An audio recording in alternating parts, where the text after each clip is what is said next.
Welcome to Zoo Dudes. I'm Adam Wilcox here with Gary Priest and Larry Sorrell. As always, Zoo Dudes is brought to you by the Animal Care and Conservation Academy, which helps zoos and aquariums support employee growth, strengthen skills, and encourage long-term success through continuous learning. We're so glad you're here. Coming up on Zoo Dudes today, we talk with Sara Walker of AZA about wildlife trafficking, what it looks like today, and how zoos and aquariums can help respond to one of the world's most serious conservation challenges. Stick around.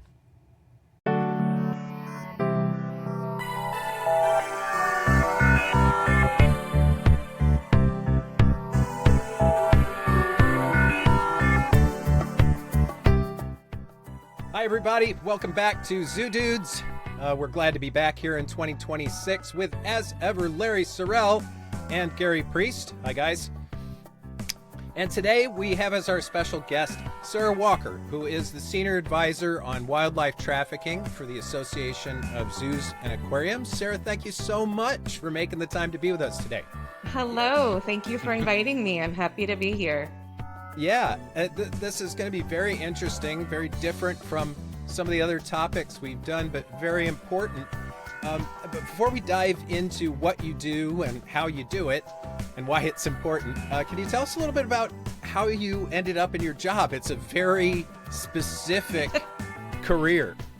Yes, it is very, very specific, a little hard to explain sometimes. And how I got here, it was a little bit meandering and a little bit on purpose, and with a lot of help from friends along the way. I think we don't get anywhere in life without help from others, and acknowledging that is a really important thing to do. So I, post-college, started working in local and state government. Just wanted to make a difference. Didn't really know what that was going to be. Ended up working a lot on environmental issues. I was living in the Pacific Northwest. That was important to voters and constituents. So waterways, forests, just sort of the gamut of environmental issues. And it was interesting to me, but I nonetheless decided to get a master's degree in international affairs with plans to go into national security. And one of my classes in my national security program was on transnational organized crime. And I had always loved animals growing up, but like most, think, how would loving animals become a career? If I could have been a vet, I would have, but I'm allergic to all animals, so that sort of wasn't an option for me. So as I'm reading through one of my textbooks about transnational criminal organizations, I came across a very tiny little blurb about wildlife trafficking. And I thought, And it went on to explain very briefly in the one paragraph it received in the huge textbook about how wildlife trafficking has been increasing, and it's becoming increasingly sophisticated, and transnational organized crimes have really embraced wildlife trafficking along with the other crimes that they're involved in, because it's become a very low risk, high reward crime. And we'll talk about what that means a little bit later. And I thought, gosh, that's so interesting. And when my thesis topic was due, I actually approached my professor and said, I want to write on the topic of wildlife trafficking. And he looked me dead in the eyes and said, that's not a thing. What, writing about it or the topic itself? The topic itself. I said, well, I think it is a thing because it's in this textbook. But nonetheless, it was not really anything he had ever heard about or cared about. And when it came to national security, it wasn't taken seriously at all. And this comes into play as we'll get into the issue and the difficulty we have in getting it to be taken as a serious crime. So I gave up and I wrote my thesis on nuclear terrorism. Wildlife trafficking, nuclear terrorism, same thing. Don't ever read it. It's very scary. a lot of a lot of what's playing out now in the world was in there. But so I moved to DC, and with the hopes of still working in wildlife trafficking, and nobody knew what I was talking about. What do you mean wildlife trafficking? Like ivory and, that thing from the 80s that we all heard about where the elephants were dying?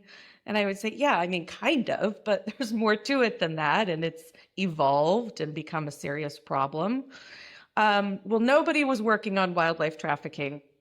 So I ended up working in environmental issues for the UN Foundation. It was a fantastic job, fantastic organization. But I kept trying to find a hook and trying to make it about animals. And then finally, in 2012, when I'm in the middle of rising my career in environmental affairs, working at the UN Foundation, things are going well. Then Secretary Clinton really blew everyone's socks off by announcing a multi-pronged approach for the State Department to combat wildlife crime. And so, lo and behold, suddenly people were talking about it. It apparently was a thing.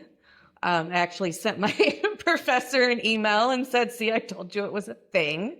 Never got a response back. And suddenly everyone in Washington, D.C. was sort of flocking to this issue, sort of the issue du jour, right? So suddenly all of the NGOs, the White House, the State Department, there was money flowing into it. And there was suddenly a lot of attention being paid to what had been a very important issue, being paid attention to too late. And we had a lot of makeup work to do. But so this was it. This was what I wanted to do. But how to make the jump was very difficult. So I knew I needed some specific wildlife experience. So I moved over to the Humane Society of the United States to get that specific wildlife portfolio. And then when this job at the Alliance became available, I had impressed the right person at the right time. It was a very Washington, D.C. thing to happen. My name was brought up at a happy hour, and I was meeting with the boss for lunch the next day, and he explained this very crazy idea to me, which sounded crazy and also very exciting. And this was David Hayes. He was the former Deputy Secretary of Interior under both Obama and Clinton administrations, and had decided to embark on this idea, calling on the now White House's approach to wildlife trafficking. They had put out a strategy which called for a whole of civil society approach. And what that meant was not one society, not one prong of our world can do this alone. It's so complex and it's so challenging that we need to get governments, civil society, public sector, private sector, all together working together on this issue. And so David thought of the idea of the Wildlife Trafficking Alliance, which would be a coalition of all of these entities. It wouldn't be owned by one entity in particular. And we were going to try and get commitments from some of the biggest corporations in the United States, get commitments from some of the most trusted and respected NGOs on this topic, and we were going to try and get everyone to play nice and work together. I feel a butt coming here. It sounded really ambitious and crazy, and I said, let's do it. And that was 11 years ago. Wow. So you've been in the job for 11 years. 11 years I've been doing this, yes. And you haven't solved wildlife trafficking yet? We haven't solved it yet, unfortunately. Yeah, there was a little bit of a feeling that the Wildlife Trafficking Alliance was born in the middle of Obama's final term.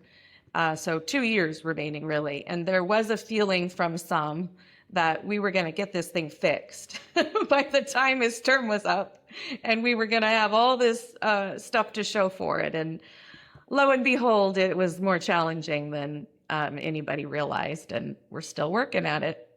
So you mentioned the Alliance, Sarah. Hmm. And that has evolved over time.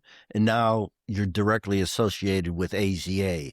Can you talk Yeah. about how that has changed and what's going on now? Yes, thank you. It's been one evolution after another. And I think if you're not changing to meet the current need, then you're going to become irrelevant pretty quickly. And that's what we found we had to do as Obama's term came to an end. The first Trump administration started. The political landscape changed significantly in Washington, D.C., as you can imagine. And so trying to figure out how we can stay relevant, how we can stay close partners with a federal government that had gone in a completely different direction environmentally was hard. And so we really reinvented ourselves and decided to look for an institutional home. And remember, before that, we weren't owned by any one entity. We weren't run by an NGO, a company, and that was by design, so that not one entity felt like they owned it, that everyone felt like they owned it, that the alliance was them. And I still believe in that in theory. It just doesn't work real well. What you need institutional support coming from somewhere. And so we started talking with different entities about their interest in bringing on the Wildlife Trafficking Alliance and acquiring it and bringing it into their operations. Dan Ash, the current president and CEO of AZA, had just retired from the U.S. Fish and Wildlife Service. Very illustrious career there. He was coming off of being the director of Fish and Wildlife Service. He knew me. He knew of the work of the Wildlife Trafficking Alliance.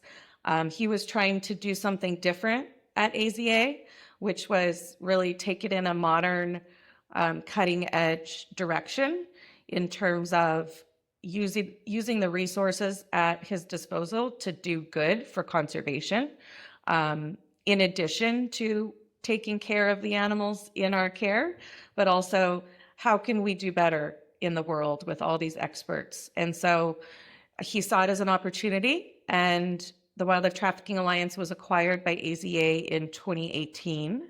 So we became an official program of AZA, and it's been a beautiful relationship ever since. Is it essentially the same office? I don't mean physical office, but the same people moved over and are continuing the work. Well, it's mostly just been me. So yes. So yes, yes, yep. I wash the dishes, wash the floors, clean the windows, answer the phone, do all of the things. Yeah, David did step away since we were dissolving the 501c3, and he went on to do other things, as he always imagined he would. He's always had a million things going on. This was just one of many. So he did step away because we were in good hands with AZA. But by and large, and this was part of the conversation I had with Dan Ash, which was the spirit of the alliance is really that nobody owns this thing. And while I understand that AZA is going to own it and therefore take credit for it, as all NGOs do and want to take credit for their work, the real spirit and the heart of it is that we're all partners and we're all working together. And this isn't one entity doing it, it's all of us doing it.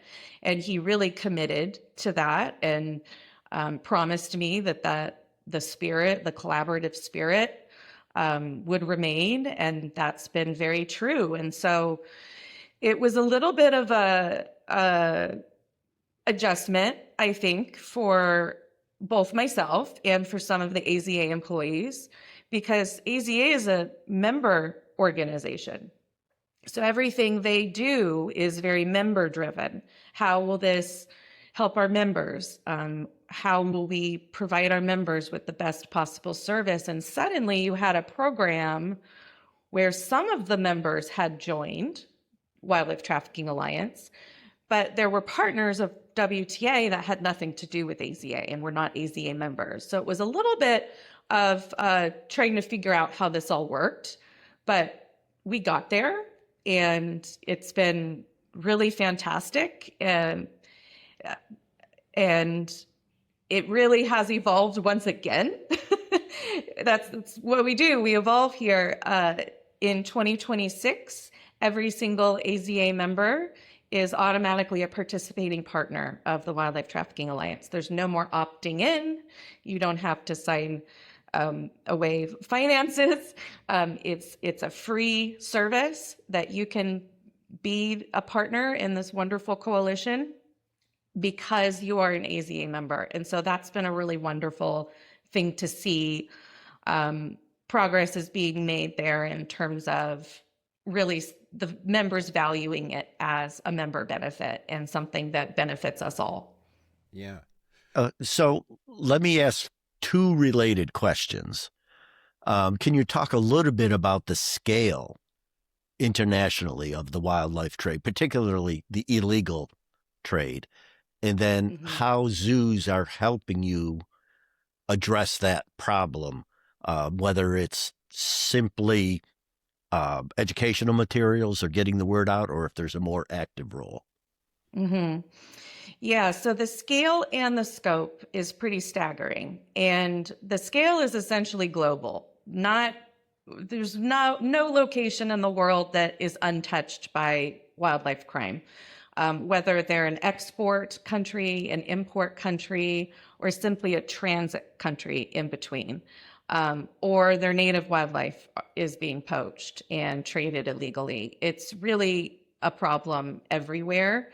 And what I mean by the scope is we're talking about thousands of different animal and plant species, if you want to, include plants as well. We don't focus on plants as much, but the Convention on the International Trade of Endangered Species of Wild Flora and Fauna includes plant species as well. So if you include the illegal trade of plants, definitely in the thousands. So it's not just elephants. It's not just rhinos. It's not just tiger bone. Those big charismatic species that you hear a lot about and are very devastating what's happening to those animals. But we're talking the gamut: birds, reptiles, hundreds of species of turtles, anything you can think of, because people want them as product or as pets. And so as product, they're being traded dead. They've been poached from the wild and killed, probably right then and there. And then they're sold as a product. And that can be anything from household decor, a rug, a trinket, to jewelry, a curio, a good luck charm, traditional medicines. There's so many different ways in which these products are, can be ground down and utilized around the world.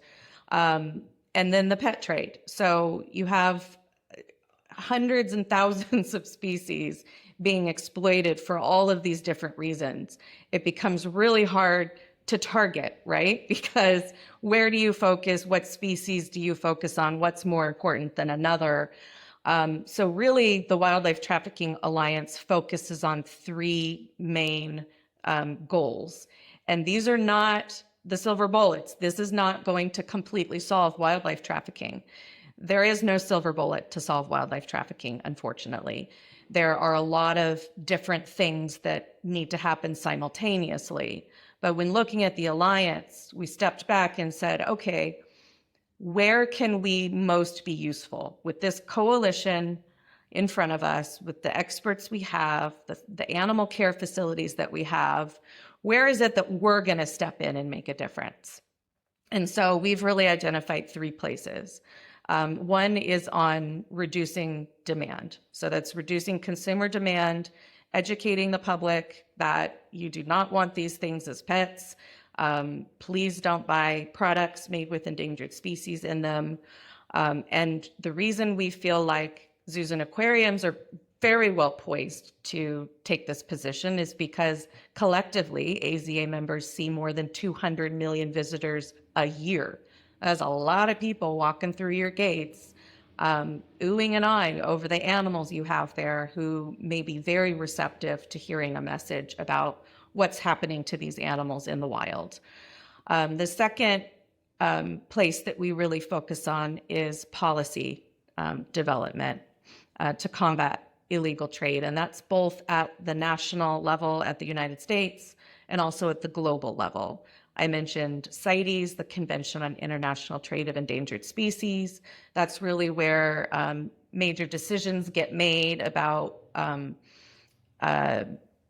uplistings and downlistings in terms of protections for species for trade. CITES is there to make sure that the legal trade of wildlife doesn't harm populations in the wild.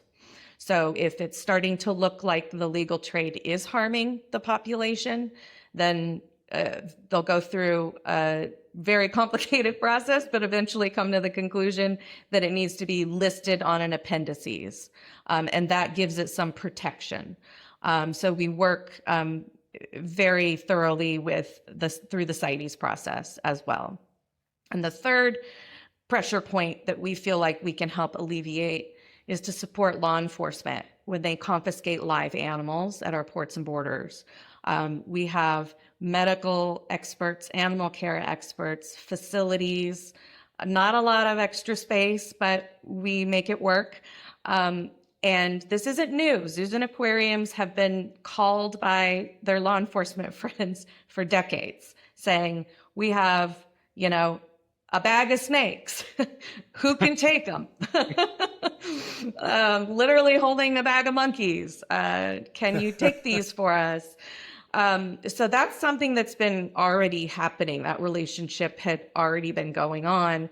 We came along and we put some structure and coordination around it and created the Wildlife Confiscations Network, which really provides some formalized support for law enforcement with the live animal trade. And we can, of course, get more into the details of that. Yeah, definitely. I'm curious, Gary and Larry, and I'm curious how the awareness of these issues changed over the course of your careers, because you guys were in this industry in the 70s, the 80s, 90s. Gary, you want to take that first? Sure, absolutely. Sara, thank you so much for being here today. As I was kind of doing some research for this podcast, I got really depressed. I mean, sorry. Yeah, I'm really fun at parties. Well, we had an opportunity to meet in Tampa a few months ago, and you seem like a very delightful person. And then I'm thinking about, in advance of this podcast, the burden that must be on your shoulders, because San Diego, where I went to school and grew up and that spent my whole career, is a border city with Tijuana. Mm-hmm. And we're a wildlife trafficking entry, a major port of entry for wildlife trafficking. So it's something that I've been aware of my entire career. And we would get those phone calls. We got a bag of snakes.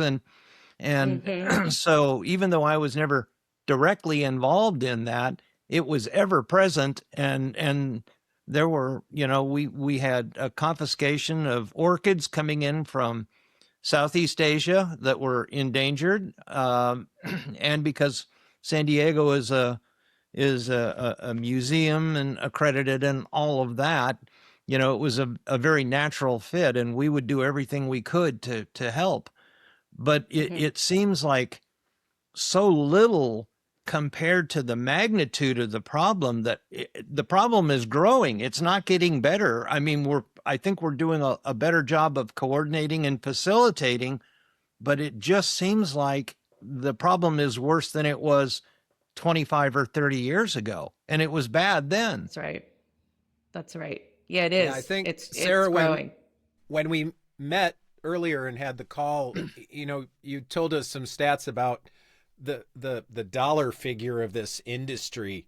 It's insane. We're talking billions and billions of dollars, and I was really surprised to hear that it was such big business, and that because of that we have international organized crime involved. Yeah, it's big. It's growing, as Gary mentioned. Demand's growing, so they're sure wanting to feed that demand and getting quicker and poaching at higher volume, getting more sophisticated about it. Yeah, I should have mentioned in the beginning when Larry asked me about the scale, it is the fourth largest transnational crime in the world.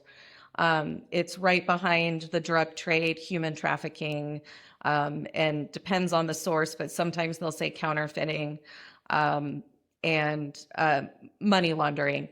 But it's right up there. And we also see great crime convergence. And what that means is when somebody's caught for wildlife trafficking, typically they're also somebody who's involved in other crimes as well. So we see a lot of convergence with the drug trade, some with the arms trade, some with human trafficking. But these are very bad people doing very bad things, looking for easier and easier ways to make a buck. And I mentioned before that wildlife trafficking is low risk, high reward for criminals. And what I mean by that is if you get caught trafficking human beings or get caught trafficking cocaine, even if for a first offense, you're going to go away for a pretty significant amount of time, as they should. Wildlife trafficking, unfortunately, does not carry the same weight and same sentencing guidelines as those other crimes, even though we know there is convergence. So, here I am, 20 years later, still trying to convince the world that this is a thing, and it's a very serious thing, and we need to raise it to the level of these other crimes. And really, there's been some sense in law enforcement that, gosh, maybe we should start following the animal trafficking, because that's a little easier to catch because they're not covering their tracks as much. And if we can catch them with the wildlife, we can probably sort of trail it back to the kingpin who's doing all these other bad things. And so I think from a law enforcement standpoint, it's being taken more seriously. From a judicial standpoint, we're still trying to educate judges that this isn't just an animal. It was an animal that was taken from the wild, dwindling populations. Every animal in some cases matter. And also the human toll that, Gary mentioned they've been getting calls for years at San Diego. San Diego gets all the calls because they're right there. And that's in part why we put together the confiscations network, to try and spread that burden around, because San Diego, well, let's call San Diego. And the human toll that takes on the animal care staff, the veterinarians that have to witness that and have to see, these animals come in sick and injured and traumatized and scared, not eating, on death's door. These are animal lovers who typically take care of happy, healthy animals at the San Diego Zoo, and now suddenly they're involved in a trauma center. And in many cases, the animals don't make it. And then they have to be euthanized. And that's more human toll. So we really are trying to convince the judicial system, the world, that this is not just a crime against one animal. It's a crime against entire wildlife populations. It's a crime against these animal care staff who have to deal with it. It's a drain on resources, quite frankly, because nobody's reimbursing these animal care facilities for the work that they do. Low risk, high reward. And that's one thing that we're trying to change. We're hoping to get the U.S. Sentencing Commission to take this issue on and increase those U.S. sentencing guidelines. Yeah, along those lines, I've worked at 6 facilities from East Coast to West Coast and points in between, and large Los Angeles Zoo to a little tiny nonprofit upstate New York. And every one of the facilities I've been at have been approached at one time or another by law enforcement, whether it's the local DEC here in New York to take care of those animals, or at Los Angeles, another point of entry, major confiscations. And I think it speaks to, again, the scale of what's going on, but also the ability and willingness of zoos and the personnel of zoos to help as best they can in those situations. And I think the coordination that you're bringing to it will only help, because, as you mentioned, San Diego can't take every animal that's ever confiscated in Southern California. So being able to, once you've gone through the triage, spread the animals out across the country, I think it is wonderful. And AZA zoos and AZA itself getting involved is wonderful. So I think, congrats to you and thank you. But I think people need to also realize, for a while, I was in the same category, that, it's us as importers that are a big problem with wildlife trade, et cetera. But there's a lot of export going on from North America, whether it's small turtles. I'm not sure the scale of black bear gallbladders where that is anymore. Certainly our songbirds are going overseas. So we have to think about it not just as we need to stop the importation. We need to look at what the U.S., what North America is exporting also. That's right. It's a little bit of a shift of mentality, right? Because when we were trying to get everyone to take this seriously and say this is a thing, we were trying to get people to take responsibility as consumers, as one of the largest economies in the world. We have a lot of money, we want a lot of things, and we had a lot of product coming in. But we're part of this great big ecosystem of illegal trade. And as you mentioned, Larry, we're losing songbirds, native songbirds to the pet trade. We're losing native turtles, poor eastern box turtles. Someone decided that those were popular in the pet trade, and they're being poached to oblivion in the eastern United States. And those that are caught before they're exported have a chance at being rewilded, although that includes a lot of complications, and that's a long process as well. But I just think of the thousands and thousands that are now somewhere around the world languishing as somebody's pets, probably dead because people don't know how to take care of them. But it's really a problem, and we're a transit country. There's a great big landmass below us called South and Central America. So a lot of stuff ends up coming up through Mexico to the United States to be exported elsewhere. So we're part of this thing in every which way. So it's an enforcement issue, it's an import issue, it's a demand issue, it's a lot of things, and it's a little hard to get your mind around. And yes, Gary, it can be depressing. I want to ask another depressing question, I think. Okay. Let's stay depressed, and then we'll try and be uplifting at the end. We'll keep hope alive at the end. We'll find a way. But a sort of philosophical question. You strike me as incredibly practical in your approach to what you do, Sarah, which is very important. You don't get things done if you're not practical. And I'm kind of wondering about how the idealism that you must have brought to this wars with your practicality.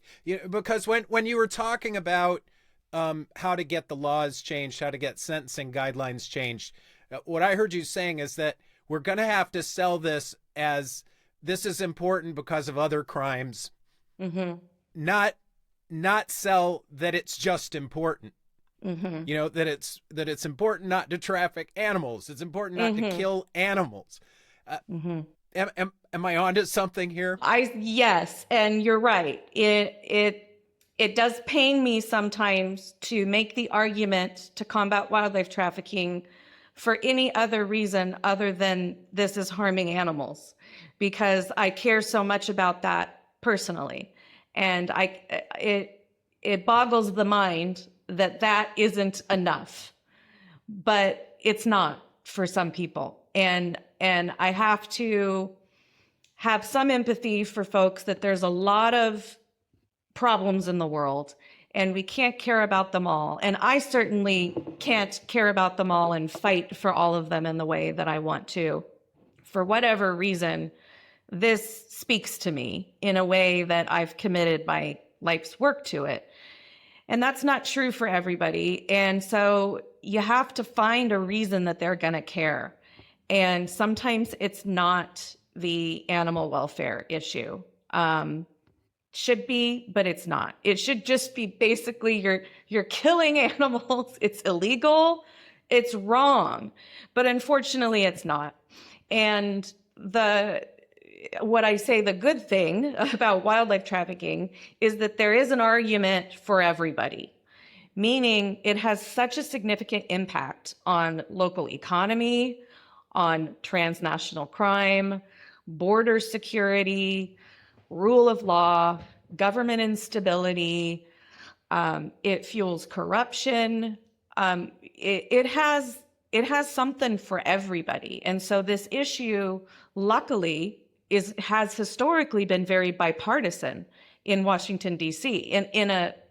In a world where nothing is bipartisan, I promise you, combating wildlife trafficking is still bipartisan. Now, we may disagree on the approach to take sometimes, but we've had some lovely Republican and Democrat champions on the Hill over the years, going to bat for this issue. But yeah,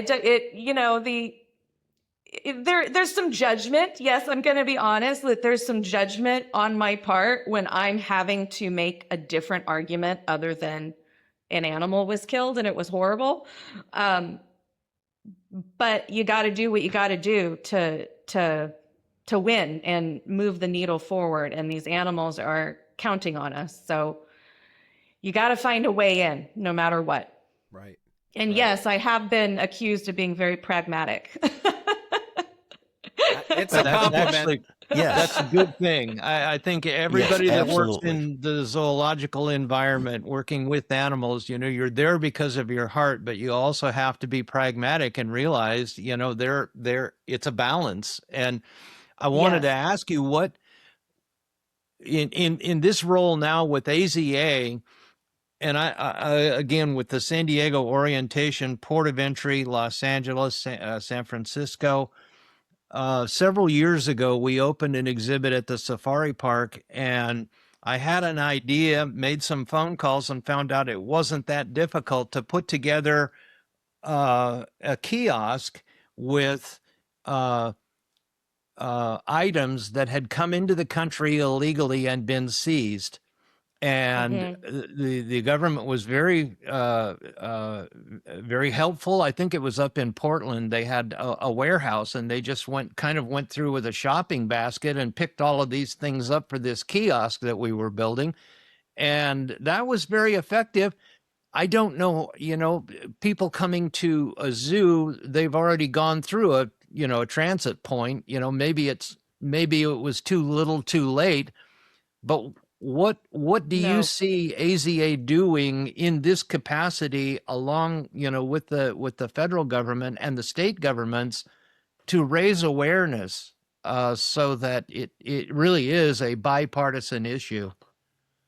Yeah. Well, first of all, how forward thinking of you. That's great. The warehouse you're talking about is actually in Denver. It's owned by the U.S. Fish and Wildlife Service. It's a huge repository where most of the items that are seized from the illegal trade go if they're not incinerated.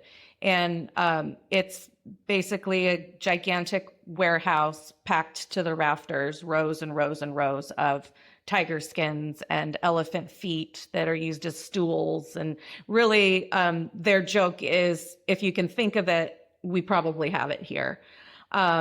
And they are very motivated to not rent, that's the bad word, to loan those items out to be used for educational purposes. And one of the ways that we are working with zoos and aquariums, obviously creating exhibits on site is easier, lower lift for folks. But one of the things we've been doing is partnering with zoos and aquariums and airports and putting in wildlife trafficking exhibits at airports to try and catch those international travelers before they go and before they come back, so that they can be educated on what they might see where they're going and the laws that they need to know before coming back. So there's an exhibit in LAX, Newark, Chicago O'Hare, Tucson. I'm forgetting some. We have 6, and we're creating more this year. But those are all in partnership with zoos, calling their community friends at the airport and saying, how can we do this together? And Seattle, of course, was our pilot exhibit. Point Defiant Zoo and Aquarium then put a replica exhibit on their campus. And so we hope that this creates more proliferation of things like that. But we use these wildlife products. We get a museum grade display case, we label them, we teach people what they might see, what they might encounter, how hard it is to tell real ivory from fake ivory sometimes. We give people questions to ask vendors, a list of items to never buy, a list of items that may be illegal, but maybe ask some questions. So that's been a really fun partnership with the zoos and the airports that we're hoping to do more of this year. Good. Sara, I'm curious about that. You know, what you should never buy, what might be okay. So you know, we see ivory all the time, pianos, you know, and other places. Is all ivory not okay now? It depends on how old the ivory is. Okay. In 2016, if you're living in the United States, in 2016, we passed a national near total ban on ivory. And what that meant is if you had ivory that predated the CITES convention, and you own it, it's not illegal. If you have ivory in your home right now and it's just sitting there and you own it, it was passed down, even if you have a permit for it or not, if you know that's old ivory and you're not doing anything with it, that is fine for you to own. If you want to, if you can look at that and, you know, think it's beautiful, and sometimes it's meaningful to people because it's inherited from family members. But we also give people the opportunity to get rid of that ivory. And we have been in partnership with zoos across the country hosting the Tusk events, where we invite the public in to discard of their ivory that they no longer want, making it very clear that you're doing nothing wrong by owning this, assuming you didn't poach it from a modern elephant a few years ago. Most people inherit it. Most people get it from, you know, their grandparents' attic when they pass away and they're cleaning through stuff. Some people have purchased it themselves when they traveled through Africa, 20, 30 years ago, and just don't feel good about what it represents anymore. So even though there's nothing wrong with owning it, what we're trying to make sure is it doesn't end up back in the market, because you can own it, but as soon as you try and trade it, as soon as you try and sell it, that's where the illegality comes in. And we want to make sure these things stay off eBay and social media marketplaces and things like that, because that's just going to refuel that trade. And then some people just don't want it in their homes anymore, because what it represents. And if you have it in your home and it was inherited and you have special attachment to it, it means something to you, and you don't have a problem with it, then keep it. My advice would be, if you're going to display it, at least talk to guests about it and make sure that you aren't exploiting it in a way that makes it seem beautiful and okay, that you understand that there's a dark history. it was poached, 60 years or whatever it was. But I just would encourage people, if it is in their homes and they are displaying it, to at least acknowledge the history and where it came from, and sort of educate people who come to your house about it at least, Yeah. or put it away. So I'm kind of wondering, when people are out buying things, do you think most people are going to know that they're buying something that's wrong, or are there hidden wildlife products that we wouldn't necessarily know we're getting something that's bad? I think it's a little bit of both. So for the international traveler that we're trying to target, that's really the unknowing traveler, right? That's somebody who's visiting maybe a new place, a special place, goes souvenir shopping and wants to pick up something that is unique and meaningful and will remind them of that trip. And sometimes that's going to be a wildlife product. And maybe they know it's a wildlife product, but perhaps they're not aware that that is an endangered species. Or perhaps they're not aware that that's illegal to bring back in with you to the United States. They'll think it's fake because, there's a lot of good fakes out there. Oh, this isn't real hawksbill sea turtle. This is a plastic. No. That's real hawksbill sea turtle. So I think there's a lot of not knowing. There's a lack of understanding of what is going to be. I think for most consumers, there's a trust there that shouldn't always be there. If somebody sees something for sale, they automatically think, well, this must be legal because it's being offered for sale. It wouldn't be offered for sale here in this marketplace if it was illegal. So there's a trust that needs to kind of go out the window when you're traveling around and visiting these open marketplaces where you're going to see all sorts of stuff. And there's a personal responsibility that you need to take too, to understand what might be offered and what you're buying. And oftentimes if you ask the vendor, they'll tell you what it is. But it's your responsibility to know, oh gosh, yuck, I don't want that. Buy something else. There's lots of other things you can buy. And, traditional medicines and things like that, they're not always, it's probably a bad idea to try traditional medicines when you don't know what the ingredients are for a variety of reasons. Various reasons, yes. Without a doctor prescription. But they're not always going to advertise that there's tiger bone or pangolin scales mixed up in there. Sometimes they will, sometimes they won't. So it's just a really good idea to avoid any traditional medicine that lists an endangered species on it. It's BS anyway. Doesn't work. So we've been talking, at least recently, a lot about the animal byproducts. Mm-hmm. There's also obviously trade in live animals, and you've touched on that a little bit. And you said one thing that I want to delve into just a little bit more, if you're comfortable with it, is sure. Why can't we just, if we confiscate a bunch of turtles, mm-hmm. Eastern box turtles, before they leave, why can't we just turn around and let them go? Or put them back. Yeah. Oh, or Larry. If something comes in and it's confiscated, why can't we just ship it back to the country of origin and let it go? I ask myself that every day. But okay, so you've hit on two wildly different things, though. So first, let's take the confiscation that's come from another country, because that's the most complex. And it's complex. Here's why. Okay, you have no history. You have no history of that animal. I mean, it seems so simple, right? And I ask these same questions like, why is this so hard? You have no history of the animal. You have no idea where it came from. Some species are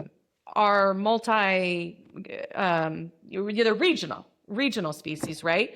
And so where do you pinpoint specifically which country it came from? So which country do you even call to say, do you want your birds back? We don't we don't always know where they came from. We certainly can't prove where they came from. And the governments aren't exactly incentivized to say, oh yeah, we'll take those birds that you have no idea if they came from our backyard that might be diseased, and we'll take those back and throw them back into the wild. So political will is real tricky when it comes to that import export and getting. Now, that's not always the case. I know all governments aren't evil. There's many cases in which if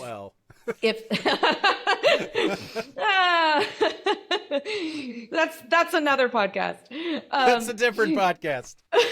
There's many cases in which if it were an endemic species and it was endangered and that country knew that you had that animal, oh gosh, they're going to move heaven and earth to try and get that animal back.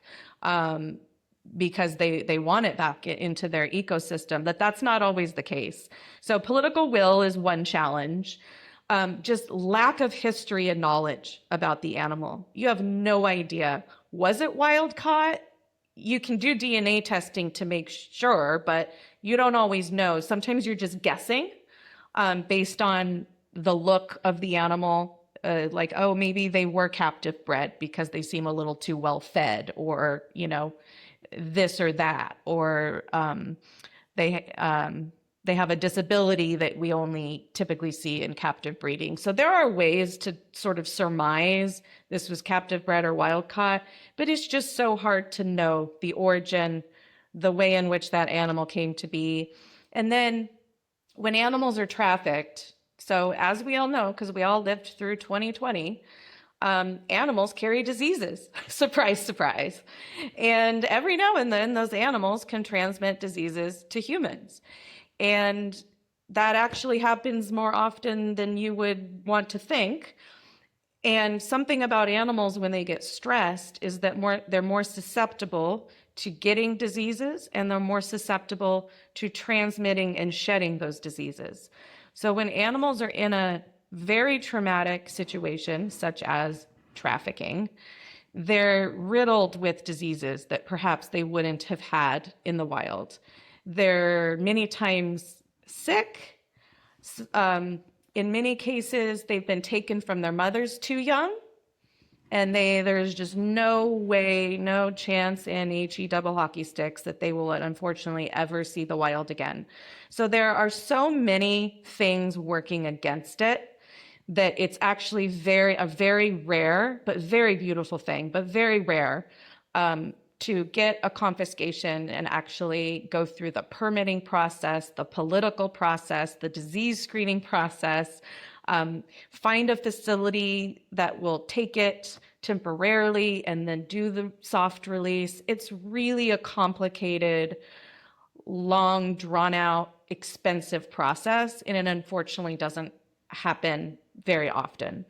Now, in the case of native species, if you can catch them before they leave the country, you think, okay, great, we don't have that political will problem, right? So that's easy. Well, turns out it's not so easy because, again, these animals are stressed. They're in close, cramped quarters. They're literally, you guys, when these animals are transported, it's going to be depressing. They literally stack them on top of each other.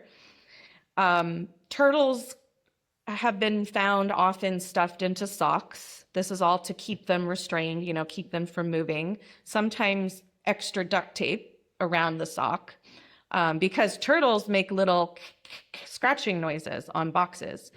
So you don't want the animals moving. They've found birds inside water bottles. Most of the time these animals aren't going to survive, but even when they do, they're stressed, they're sick, they're injured. Sometimes they have injuries that will prevent them from ever being back in the wild. But again, that high stress containment situation has spread disease like wildfire. And these turtles have lots of cooties.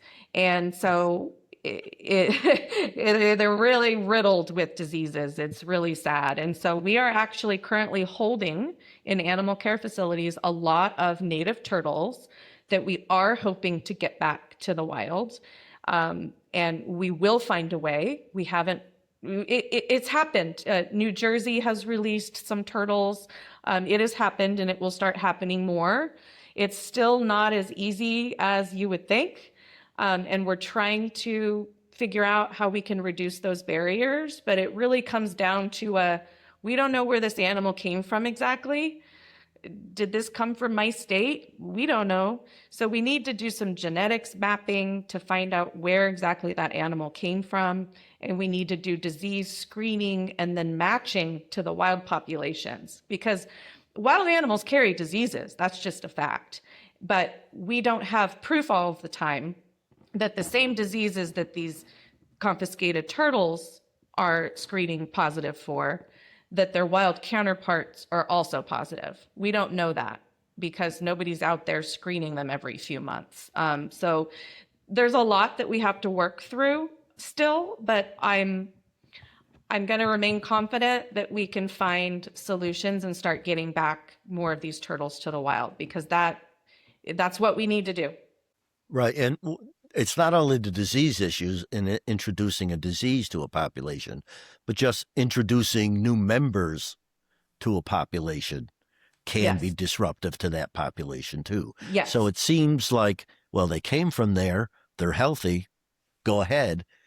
Yeah. But you're introducing a whole different dynamic to that population that's already in place. It's unfortunately not that simple. And wildlife biologists who are responsible for keeping their wild populations healthy and disease-free are inherently going to not want to risk the populations in their backyard.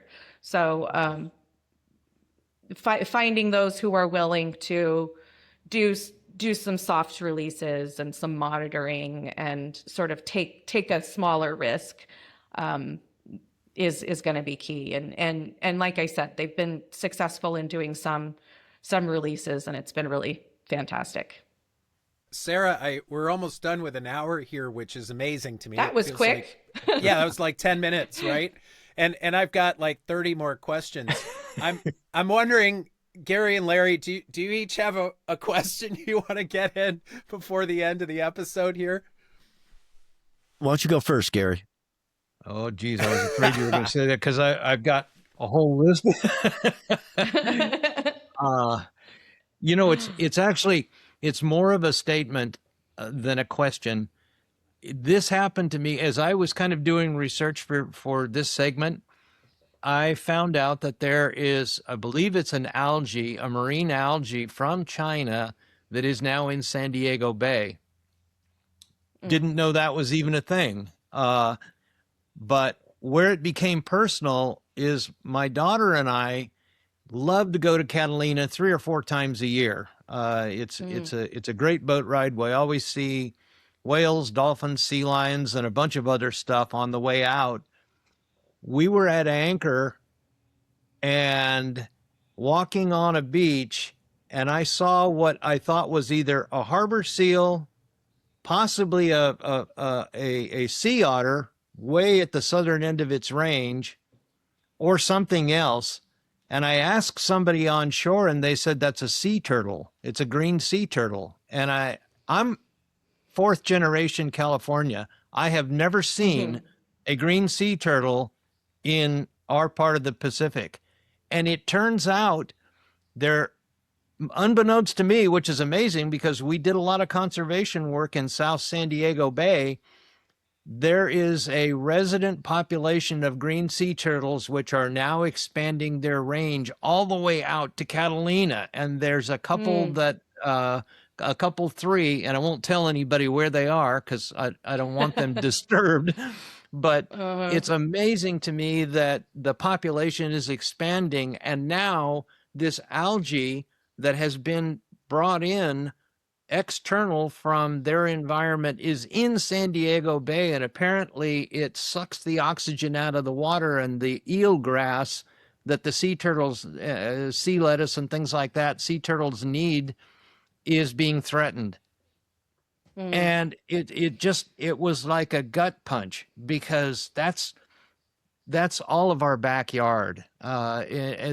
That same story could be repeated 1,000 times in the United States because of international travel and everything else that that is going on. It's a huge problem, and that's why I think you, Sarah, are a superstar.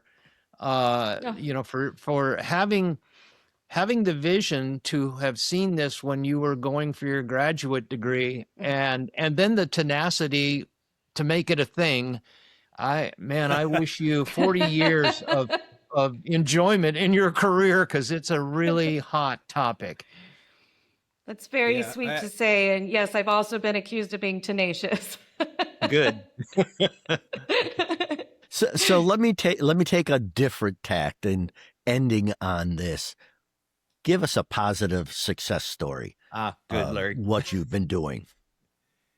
Well, look, we're tackling a huge problem. This isn't going to solve itself overnight. This is a worldwide problem. You've heard the scope and the scale. We're not going to fix this in a year or two. It's going to take, so just right off the bat, we need to know this is going to take sustained intervention, sustained resources, sustained commitment. So we're not gonna, it's like trying to steer the Titanic, right? But yes, conservation actions are working. Elephant populations are they're still not reproducing as fast as they're being poached. So that's not a good thing. But the poaching levels are starting to decline based on conservation interventions, law enforcement interventions. There's been some wonderful work done by zoos and aquariums, not necessarily on the trafficking space, but just bringing species back from the brink of extinction. Mexican red wolves, the California condor. If it weren't for people bringing these last few animals in and caring enough to, again, focus their attention on making sure that this population doesn't go away, they'd be completely gone. And so I feel okay because we have some of these species in zoos and aquariums, whether they wanted them or not. We have some assurance populations.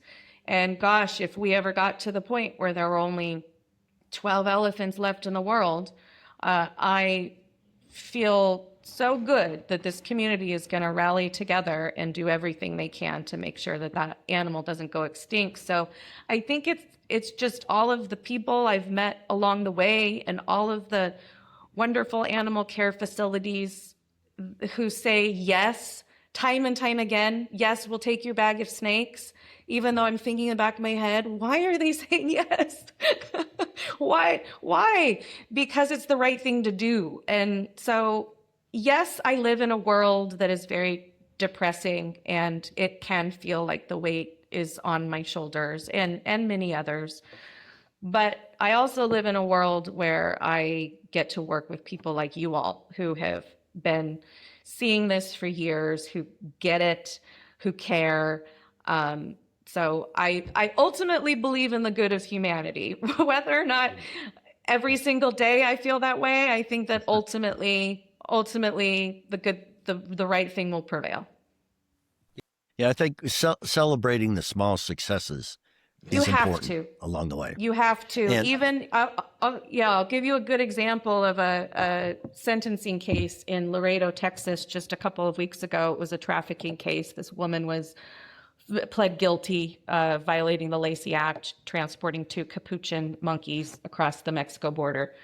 And AZA had provided a victim impact statement. And apparently the victim impact statement did make a significant difference, thank goodness. So maybe we'll be that's an area that we can be doing more in. And we celebrated that it was the largest sentencing ever in Laredo, Texas for a trafficking case. And it was 6 months prison, and a fine and some other things. But you sort of want to stop and say, wait, that's not 6 months, that's all. But this was a big deal to law enforcement. And so you have to celebrate those wins, because you're moving that needle one little bit at a time. Probably 6 months more than she would have gotten in the past. Absolutely. And the prosecutor was pushing for just community service. And the fact that she got 6 months, a fine, and community service, he threw the book at her, even though the book was like, a pamphlet. But again, that's where we need to increase those sentencing guidelines. So you're just always trying to find ways to make a difference. But there's hope. Things are working. We just need to stay on it and make sure we're all committed. The billionaire funders out there, if you're listening, shiny new object syndrome is a real thing, but this is going to take a sustained commitment of resources. Yeah. So celebrate and promote the small stuff. Absolutely. From where I sit, which is, on the sideline hosting these things with you people who are in the middle of it, getting to meet all of you and see this community of amazingly bright, educated, and open-hearted humans who give a crap. It's really inspiring for me. So, hopefully getting these kinds of stories out is doing a little part. Sara Walker, we're so grateful to you for what you do first. I imagine you in the superhero cape, standing against a hurricane of Wonder Woman. And I know that glamorous. Yeah, I know it's very pragmatic what you do, and there's all this partnering with lots and lots of different people and organizations and government organizations and businesses, and we're going to get into all that the next time we talk to you, which hopefully won't be too long. We have a lot more to talk about still, but thank you for I received those, but it's not just me. There's so many people out there doing a million things, and even to make the Wildlife Trafficking Alliance work, it takes a village, and AZA has been that village for me.